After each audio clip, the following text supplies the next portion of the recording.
Erim Azamat meni muzlagan deb atardi. U bilmasdiki, bu muzni faqat boshqa bir olif uning o'z ukasi Jasurning qaynoq nafasi erita olishini. Mening ismim Kamola.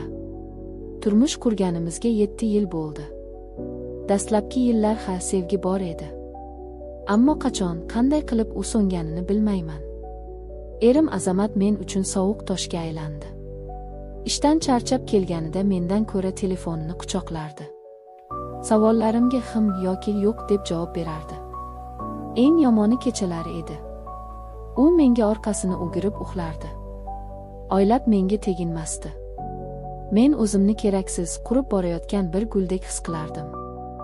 Ayolligim mening ayolligim poymol bo'layotgandi. Bir kuni erim uzoq safarga ketdi. 3 oyga. Uyda men va uning 22 yoshli ukasi Jasur qoldik. Qaynonam boshqa shahardagi qizlarnikiga ketgandilar. Jasur u akasiga umuman o'xshamasdi. Hayotga to'la kulib turadigan hazilkash yigit. U meni kelinoyi derdi, lekin bu so'z uning tilida hurmatdan ko'ra ko'proq mehr bilan eshitilardi.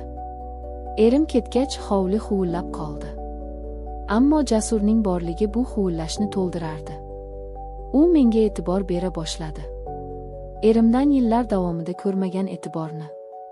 Kelinoyi, charchadingiz, keling, men o'zim yordam beraman deb og'ir chelakni qo'limdan olardi. Kechqurun men uchun ataylab choy damlab, issiqroq kiyinib oling, shamollab qolasiz, derdi.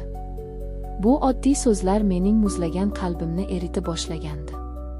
Avvaliga qarshilik qildim. Bu noto'g'ri, u qaynim deb o'zimni urishardim. Ammo yolg'izlik, mehrga chanqoqlik mening barcha himoya devorlarimni qulata boshladi. Men uning uchun chiroyliroq kiyinadigan, yuzimga pardoz qiladigan bo'ldim. Men uning nigohini his qilishni xohlardim. O'sha tun, hayotimni ostin-ustun qilgan o'sha kecha. Tashqarida kuchli yomg'ir yog'ardi. Chiroq o'chdi. Men qorong'ulikdan qo'rqib oshxonada sham yoqib o'tirgandim. Jasur kirib keldi. "Qo'rqmadingizmi, kelinoyi?" dedi u pichirlab. Uning ovozi negadir bo'g'ilib chiqdi. "Yo'q, qo'rqmadim", dedim qaltirab. U menga yaqinlashdi. Shunday yaqin keldiki, men uning yosh, kuchli tanasidan taralayotgan issiqlikni his qildim. U qo'limdan tutdi.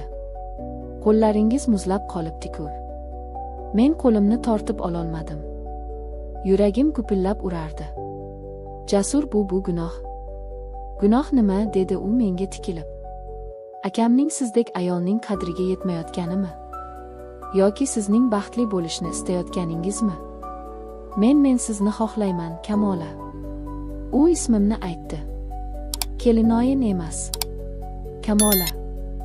U egilib lablarimdan o'pdi. Bu mening butun vujudimni titratib yubordi. Bu erimning sovuq, majburiy o'pichlari emasdi. Bu otash edi. Men qarshilik qilmadim. Men bunga muhtoj edim. Qo'llarim beixtiyor uning bo'ynidan quchoqladi. U meni ko'tarib oldi. Men yengil qushdek edim. U meni o'z xonasiga olib kirdi. "Qo'rqmang, men sizga faqat mehr beraman." O'sha tun men yillar davomida unut bo'lgan ayol ekanligimni esladim. Uning teginishlari, uning ehtirosli pichirlashlari.